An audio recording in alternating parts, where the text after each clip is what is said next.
Maseches Shekalim. I mentioned yesterday, hopefully we're on schedule. Right now we are on schedule, Baruch Hashem, to make a siyum next week on Maseches Shekalim. After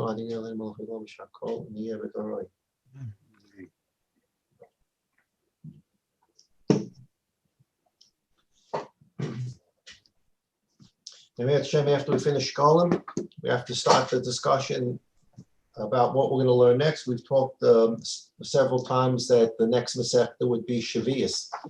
This year is the 6th year in the Shemitah cycle. Next year, Shemitah. Everybody needs to know how to run their kitchens and their homes during Shemitah. All kinds of shilas come up.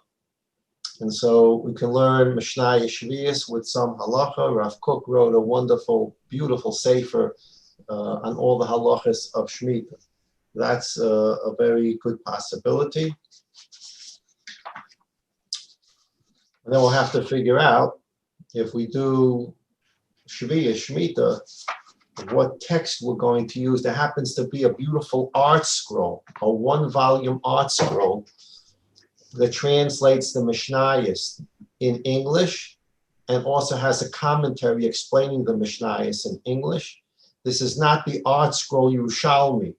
There's a Yerushalmi that's 2 volumes, 2 large art scroll volumes. It looks like art scroll Gemaras. The art scroll Bavli is usually blue. The art scroll Yerushalmi are usually green. So there are 2 volumes of Yerushalmi. We're not going to be learning Yerushalmi. That's a very in-depth study. It's like Gemara, Yerushalmi Gemara on the Mishnayos of Shavuos. But then there's a Mishnayos Shavuos that art scroll did.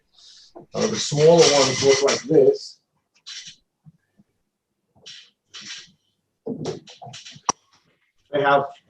They have pocket ones that look like this. It's the art scroll Maseches Shavuos. The Mishnayos are translated into English. The commentary explaining the Mishnayos and the halacha are also in English. This comes in a big volume and also comes in a pocket volume. The pocket volume is about 30 shekel. So this is probably the best choice if we learn Maseches Shavuos to be able to learn from, and then everybody can review what we learned using the English commentary. All right, we'll see if that's where we go. So we are in right now in Maseches Shekalim. We're starting Parak Ches. As I mentioned yesterday, the rest of the Masechta, including what we learned yesterday and last week, is not right on target with the subject of Maseches Shekalim. Maseches Shekalim, the Machzas HaShekel, how do you collect it? How do you give it out? What can you spend it for? What can't you spend it for? We went through all that. In the process of learning that, we came to the 7th parak of Shekalim. And the 7th parak, the last parak we did, the Mishnah began by discussing what happens. We learned there are 13 shofaros, 13 pushkas in the Beis HaMikdash. Each pushka was, you put in money for something else. And 1 pushka was there for, if you had a Machzas HaShekel, you can put in Machzas HaShekel. So the question became, you find a Machzas HaShekel on the floor in the Beis HaMikdash, and it's between 2 pushkas. What pushka does it really belong to? So there were all kinds of questions. You find it between pushka that says Machzas HaShekel new or pushka Machzas HaShekel old. Which pushka does it belong to? And from there, we went into all kinds of rules. If you find something, you find meat on the floor of the Beis HaMikdash, from what carbon can you assume it's from? And then we went to Allah, you find live animals in the streets of Yerushalayim in the Migdal Eder area. We talked about yesterday as well. From there, we learned that there is a takana that if you find an animal in the Migdal Eder area, you don't have to pay for the wine that goes with the carbon. The Machzas HaShekel paid for it.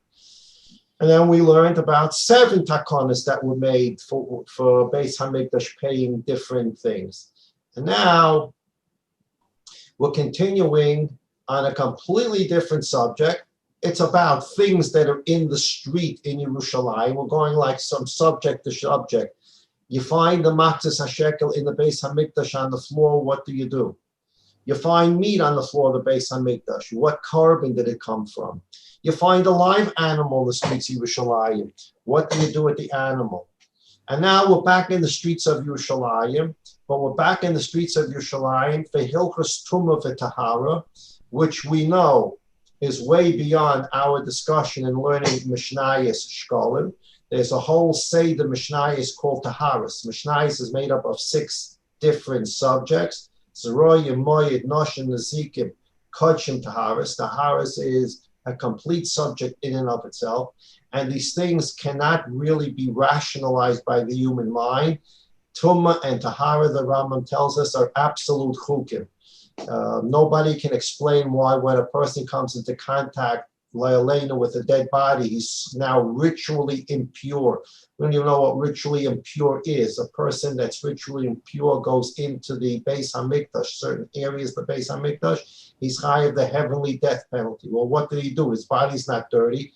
And nothing that happened to him. He went into a house that had a dead body, walked out and went to the Beis Hamikdash, and he walked in there knowingly and intentionally, he's high of heavenly death. What did he do? And now if he wants to become spiritually pure, he needs the ash of a red heifer. Well, what is the ash of a red heifer going to do for this person? So all of this we know, chukim, that the Rebbeinu Shalom set up, and in his vast chokhmah that we can't even imagine, this all makes sense. So now we're going into Hilchos Tumah Tahara and in the streets of Yerushalayim. Kol Perek Ches Mishnah Aleph, it's page 60 in your Mishnayos. Kol Harukin, Ruk is saliva. Somebody spit out saliva on the street. Now to us today, most of us, or all of us, were taught by our parents, do not spit in the street. There used to be signs on the buses in New York and on the trains. Spitting is subject to a fine.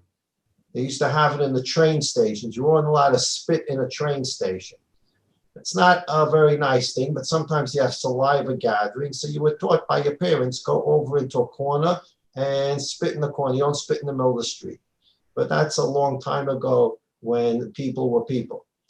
To Kol Harukin, you're now in the streets of Yerushalayim and you see saliva in the street. Now here's a problem. Because if the saliva came from a zav or a zava, certain kinds of tumah, then a person that steps into it can become tamei. So you're walking through Yerushalayim and you see saliva on the street. What do you do? So the first opinion of the Mishnah, this is Rebbe Meir. Kol harukin hanimtsoyim b'Yerushalayim. All saliva, we're only talking about Yerushalayim, not the rest of Eretz Yisrael. Yerushalayim has a special status for different reasons.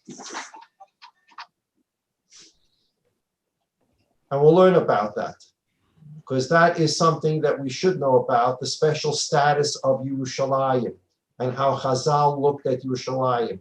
Chazal were very careful that if a shaila of Tumah and Tahara came up in Yerushalayim, they were very careful not to proclaim Tamei. Why? This has to do partially with the Kedusha of Yerushalayim. They didn't want people going in Yerushalayim, and when if a person comes into contact with a dead body in Yerushalayim, he's Tamei. But there are places, as we're going to see in the Mishnah, where it's a suffix. We have a doubt. Is the person tamei or not tamei? So outside Yerushalayim, there are cases where we're going to be machmir. We're going to say, yeah, he's tamei. This happened to him in Beersheba, he's tamei. If the same thing happened to him in Yerushalayim, we will say he's tahor. Why? Because we're hesitant to proclaim Tumah came out of Yerushalayim. It's not something we want to do. We don't want to say that a person who went into Yerushalayim ritually pure, something happened to him and he became ritually impure in Yerushalayim. You hear what I'm saying? We don't want to even say such a thing. That a person went to Yerushalayim and became tamei. We don't want to even utter such words. How can you go to Yerushalayim and become tamei? It's the center of all kedusha. So Chazal in certain instances where an event happens and we're not sure if the person's Tomei, if that event happened in Beersheba or Bnei Brak or Tel Aviv or Beit Shemesh, we'd say Tomei.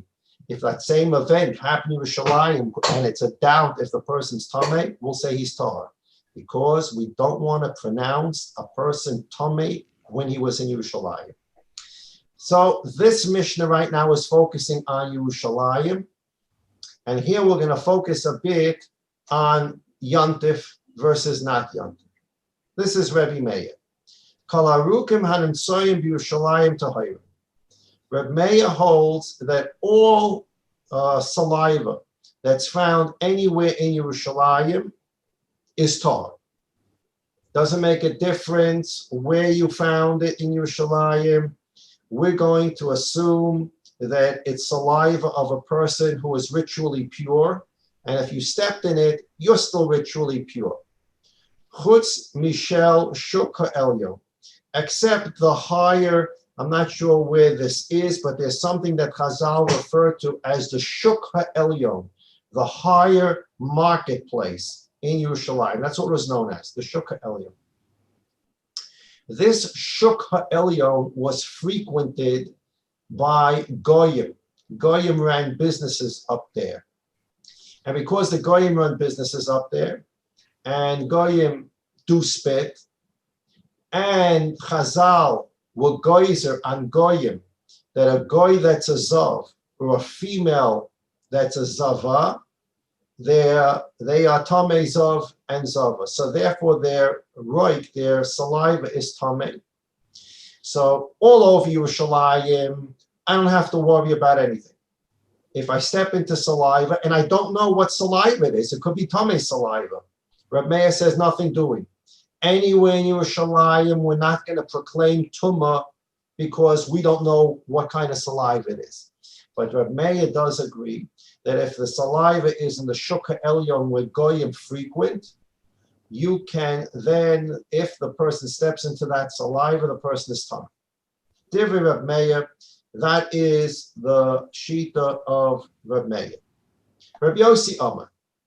Reb Yossi says, B'shar Yemos Hashama, if it's all days of the year, it's not Yontif.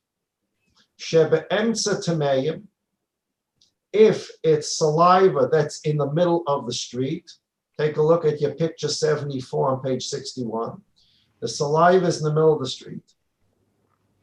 And a person stepped into that saliva, picture 74, that person's tummy. Because during the year, all kinds of people are walking through Yerushalayim, unlike Yontif, where so many people come to Yerushalayim be Ola Regel, and people are makbid to be tahor because they have to go to the Beis HaMikdash. So people were appreciated the situation. So what happened? Let's take Yontif. On Yontif, if a person was Tomei Zav or Zava, he walked off to the side because he didn't want to come into contact with people and make them Tomei. So to accommodate the situation, these people who were Tomei walked on the side, and if they had a spit and their saliva came out, it would be on the side of the street, not in the middle of the street. So on Yontif, Cholamoyed, if a Yid's walking in the middle of the street and he steps into saliva, the assumption is the saliva is tar because the only people walking in the middle of the street are tar people. Tomei people only walking on the side. If on Yontif Cholamoyed you're walking on the side, you step into saliva, then you are Tomei.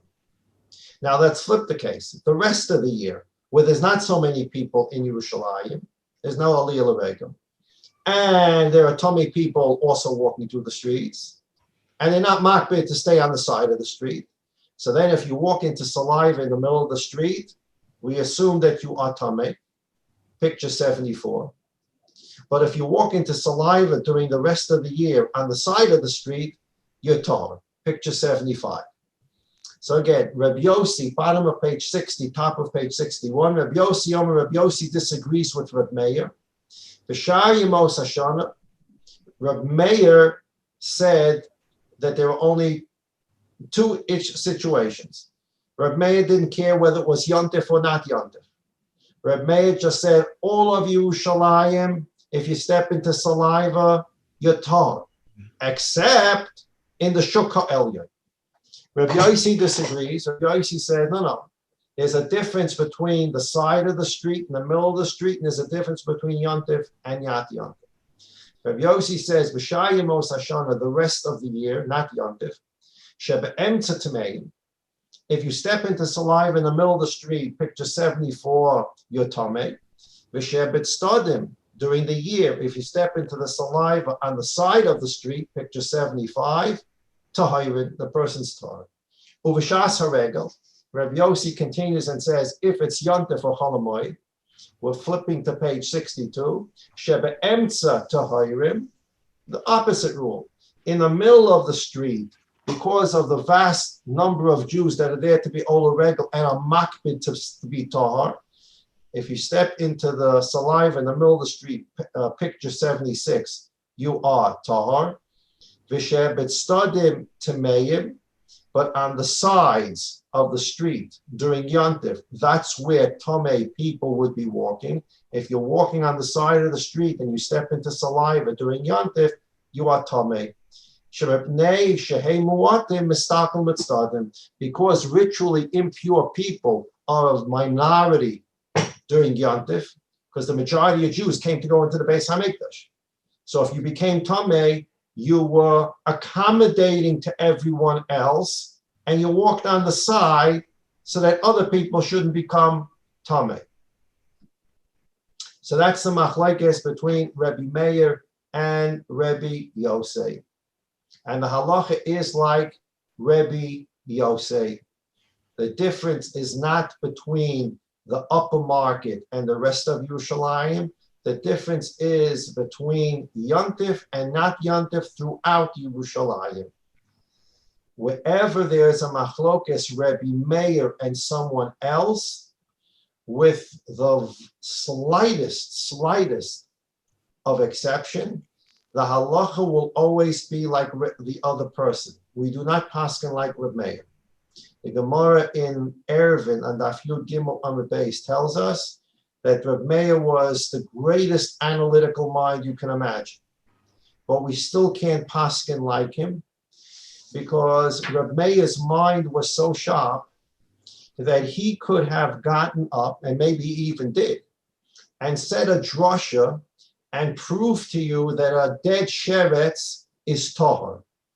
In other words, the Torah says a dead rat is tameh.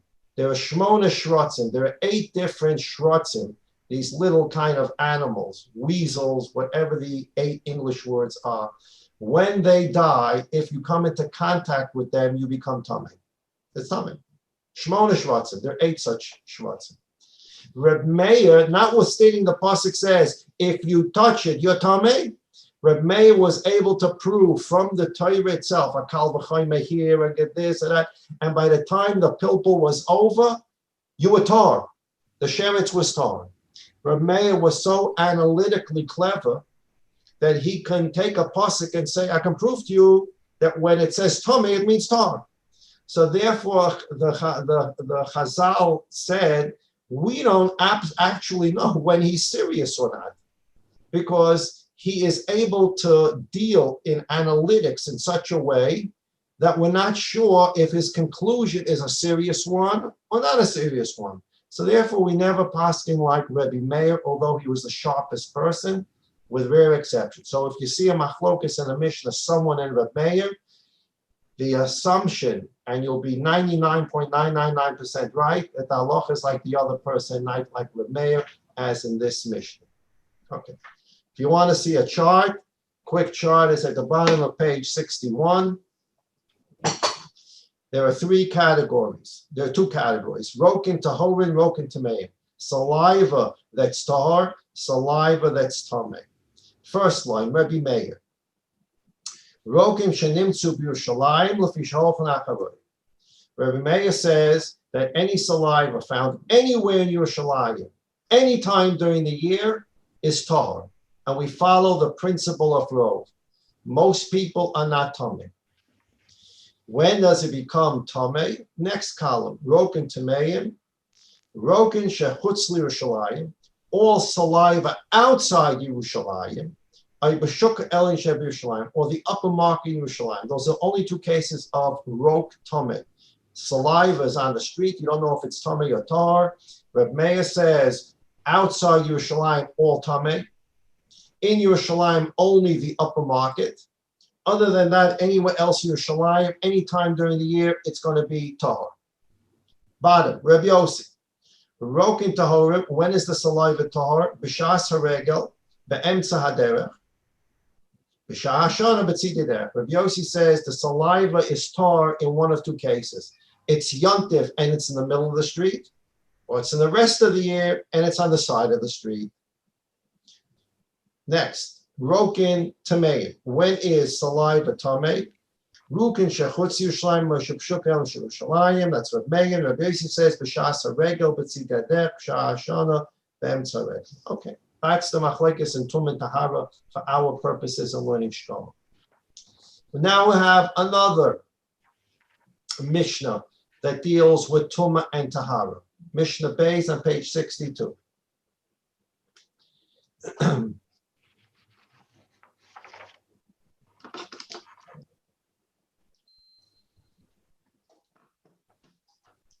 Kol HaKelim Hanimtsoyim b'Yerushalayim. You find vessels in Yerushalayim. Now today we don't get so concerned about this, if concerned at all. Let's assume you find a nice frying pan. Nice, the new ones, the expensive ones, the ceramic ones, not the Teflon ones. Teflons are dangerous now.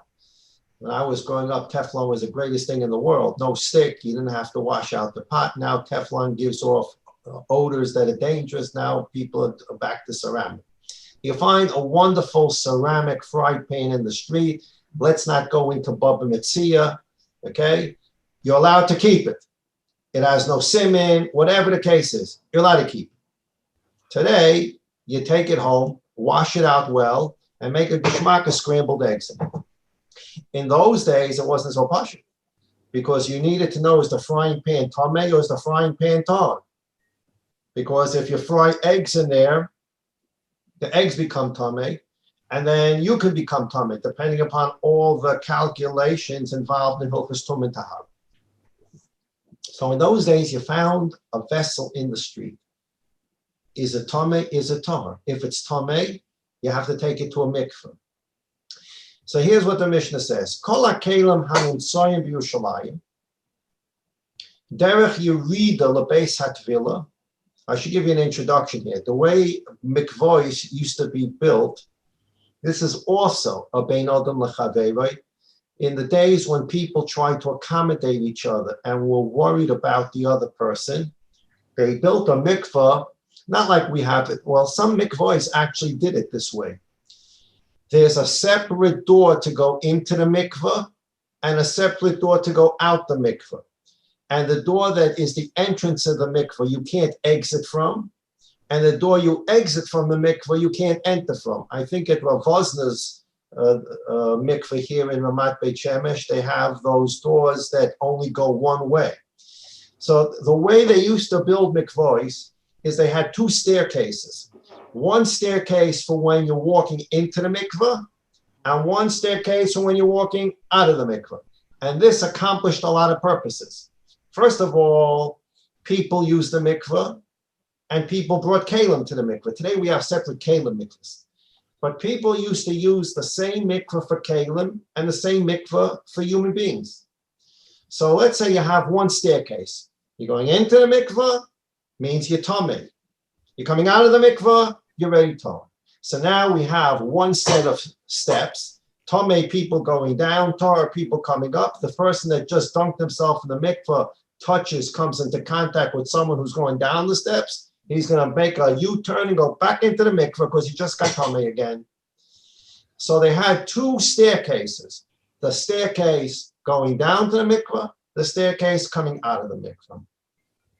I think there was a book that later became a movie going up the downway staircase, something like that, or going down the upward staircase, that something like that. Up the down staircase. So this is the what you need to know before we learn the Mishnah. So now the Mishnah says, Kol hakelim hanimtsoyim b'Yerushalayim, all vessels that you found in Yerushalayim, derech yerida lebeis hatfilah. You find these kelim not in the city of Yerushalayim. You find them on the staircase going down into the mikveh, and you see the ceramic fry pan on the stairwell or the ramp going down to the mikveh. Tameim, you can assume what? The person that dropped it, why was he carrying the fry pan down the staircase? To bring it to the mikveh. So if you find it on the ramp or the staircase, you can assume it's tamei, and you have to be toivel it. Derech aliyah, if you find the ceramic fry pan on the upward staircase, meaning that we can presume, why is it in the exit staircase? Because the owner just toiveled it. Tahirin. So the assumption is that it's tar. These are pictures 78 and 79 on page 63. One staircase is going down, and there's a bowl there. You assume it's tamei. One staircase is going up. There's a bowl there. You can assume that it's tar. Shalo kederech yiridasan aliyasan. Because the staircase that goes into the mikveh down is not the staircase that goes up out of the mikveh. Divi Reb Meir. This is Rabbi Meir's shita. So what does Reb Meir hold? Reb Meir holds I'm inside the city of Yerushalayim. If I find kelim anywhere in the city of Yerushalayim, I can assume that they are tahor. But if I find the kelim at the mikveh, now it depends. Going down, it's tamei. Going up, it's tahor. What happens if I find the ceramic fry pan in Bnei Brak, Beit Shemesh, Be'er Sheva? It's tamei. Safek kelim are tamei. When we take that same ceramic fry pan and instead of finding it in Bnei Brak, I find it in Yerushalayim, not near a mikveh, it's tahor. I do not want to declare tumah in Yerushalayim. However, Reb Meir says, if the fry pan is already near a mikveh, then I need to examine, is it going down into the mikveh or is it coming up from the mikveh? That's Reb Meir. Outside Yerushalayim, it's tamei. Inside Yerushalayim, it's tar, except at the mikveh, I need to check if it's going up or down. That's Reb Meir. Rabbi Yossi disagrees. Rabbi Yossi goes further. Kulan tahirin. Inside the city of Yerushalayim, wherever you find a vessel, even if it's the down staircase to mikveh, certainly the up staircase on the mikveh, I will not declare tumah in Yerushalayim if I don't know it's absolutely tamei. I will not do it, Rabbi Yossi says. I don't know whether this vessel is tamei or tahor, and even if the vessel's found on the staircase going down to the mikveh, where logic would dictate it's probably tamei. But it's only a probability. I can't be sure. And when I'm not sure, Safek Toma of Kalim in Yerushalayim is tahor. Wherever it is, even the downway staircase, I will not declare Tuma out of a Safek in Yerushalayim. That's how far Rabbi Yossi goes. Rabbi Yossi Oimer Kulan Tahirim. Rabbi Yossi says all Kalim are tahor. If you take a look in the Rav on page 62, the left-hand column, bold letters, Rabbi Yossi Omer Kulam Tahorim, the lo gozru al Safek Kalim b'Yerushalayim. Chazal did not pronounce a gezerah on Safek Kalim in the city of Yerushalayim. They refused to do that. If you don't know if the vessel is tamei or tar in Yerushalayim, we say tahor. We resist declaring tumah in Yerushalayim if we can. If we know it's tamei, it's tamei. If we're not sure, Rabbi Yossi says it's going to be tahor, even if you find the keli on the downward staircase to the mikveh. Rabbi Yossi, however, has three exceptions. If you find one of the following three kelim in Yerushalayim, and again, before we get to this exception, if you find the same ceramic fry pan in Bnei Brak, in the frumest neighborhood of Bnei Brak, You find it in a mamish. You find the fry pan in the vision. It's a base medrash. Mamish in the vision. It's a base medrash, and you don't know is it tame, is it tahar? It's tame. If you find the ceramic fry pan in Yerushalayim and you don't know what it is, it's absolutely tahor. We're not going to declare Tum Yerushalayim. The Kedushas Yerushalayim. Rabbi Yossi, however, says that there are three exceptions even in Yerushalayim. Chutz min asal, picture 80 on page 63. Vahamagrefa, a rake, picture 81 on page 63. Vahamaritza, maritza is like a hammer, picture 82 on page 63. Hamyuchadim likvaris. These three tools were special tools that they used when they buried a person. Now you're going to ask me, why in the world? Okay, a rake, they had to rake the ground and soften it up. And so these people, the Chevra Kadisha, were using these rakes to rake up the ground. And they're in contact with dead bodies. And therefore, if you find a rake in Yerushalayim, you don't know whether it's a Chevra Kadisha rake or it's a rake from someone's garden. So we say presumptively it's Tameh, Rabbi Yossi says.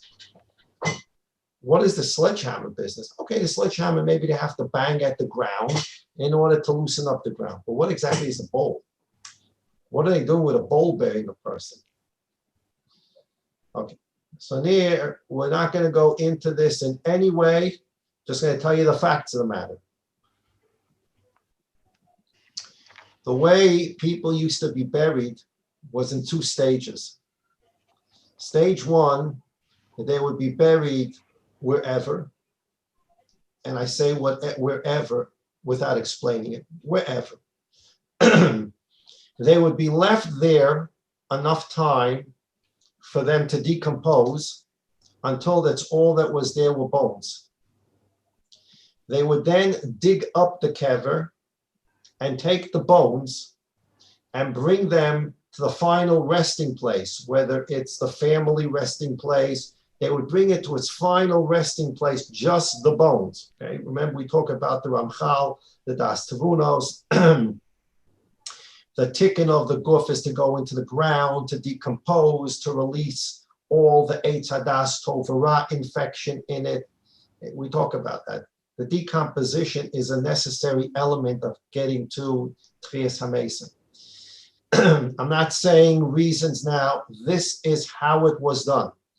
Person would be buried, the flesh would decompose, the bones would then be gathered together with the rake.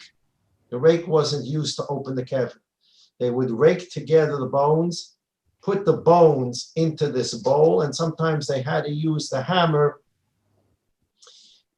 if there were, and this is hard to imagine, there would be huge, large bones that couldn't fit into the bowl, so they would chop the bone to get all the bones into this bowl, and the person's bones would be buried in a tiny little place in the family or the whatever the community cemetery. That's the way it's done. At any rate, that's the way it was done. At any rate, these three instruments, you find them in Yerushalayim. It could be an innocent bowl. It could be an innocent rake. It could be someone's personal hammer. But if you find these three things in Yerushalayim, even though any other vessel you find in Yerushalayim, according to Rabbi Yossi, and you don't know if it's tamei or tar, it's considered tahar. Even on the way down to the mikveh, if you find it, it's tahar. These three vessels in Yerushalayim are presumptively tamei, and if you can't find the owner and you're going to keep them, you should know that they're tamei, and they need to be taiveled in a mikveh if you're going to use it, because you're machmer in tumah and tahar. So that is Mishnah Beis. We'll stop here for today. Mishnah Gimel is going to continue on the subject. And the subject in Mishnah Gimel is if you find a knife in Yerushalayim, can you use that knife to slaughter a korban?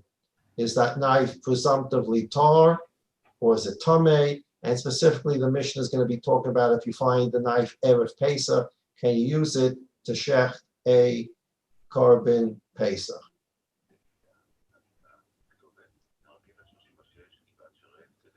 What would anything outside Yerushalayim is presumptively tamei. If you find a vessel outside Yerushalayim, you don't know what it is, outside Yerushalayim is presumptively tamei. Inside Yerushalayim, Rabbi Yossi says presumptively tahar, even on the way down to the mikveh. Rabbi Meir disagreed with that, and he said the whole city of Yerushalayim, it's tahar, but if it's the way down into the mikveh, it's tamei. Again, we have a disagreement between Rabbi Meir and Rabbi Yossi. The halacha is not like Rabbi Meir. The halacha is going to be like Rabbi Yossi. Therefore, anywhere in Yerushalayim, even going down to a mikveh, you find a vessel, the vessel is considered tahar, unless you know it's tamei. But if it's a suffix, it's a doubt, even a keli that's found in Yerushalayim going down to a mikveh, Rabbi Yossi says it's presumptively tahar. We will not pronounce tum in Yerushalayim where we don't have to, and that's how we paskin, with the three exceptions of the bowl, the rake, and the hammer that you find anywhere in Yerushalayim.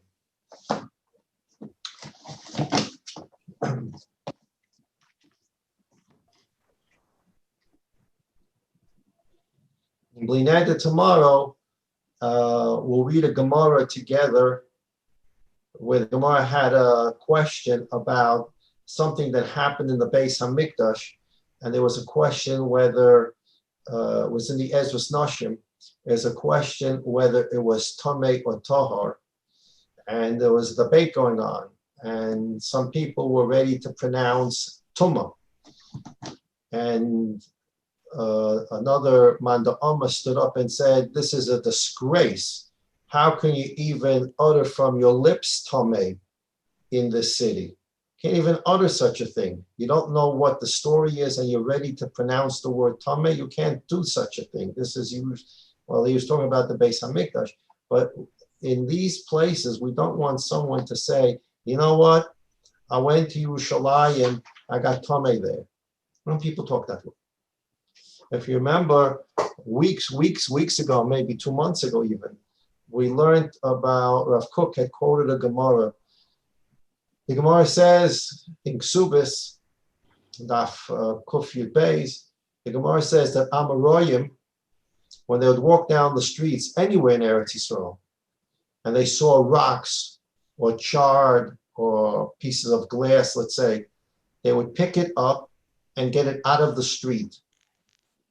So people learned the Gemara to mean that they were very, very great tzaddikim who didn't want to have other people injured by falling on the rock or tripping on the glass, etc. But it's a much deeper reason. Rashi there in the Mefarshim say it goes beyond that. We don't want someone walking through the streets of Eretz Yisrael, tripping over a rock, cutting himself on glass, and saying, ugh, look what Eretz Yisrael looks like. There's rocks, the sidewalk's not straight, I tripped and I hurt myself. Look at this place. We don't want, God forbid, someone uttering a bad word about Eretz Yisrael. So therefore, our great sages, our Chazal, would bend down and pick up rocks and glass, etc., and get them out of the streets that no one should fall on them and say, ugh, look what happened to me in Eretz Yisrael. We don't want those words coming off out of someone's mouth. And our great sages would bow down, would bend down and pick this up. So in the same kind of logic, we don't want people going to Yerushalayim and then going back to the Golan saying, you know what happened while I was in Yerushalayim? I became Tomei Zov. I stepped into some saliva, we don't know what it is, and he told me I'm Tomei. You know what, maybe next time I can avoid Yerushalayim. We don't want people talking like this. So if it's a suffix, we try to use the rule that the tumah is not, that the item is not tummy, like the ceramic pot the ceramic fry pan that we were talking about. Okay.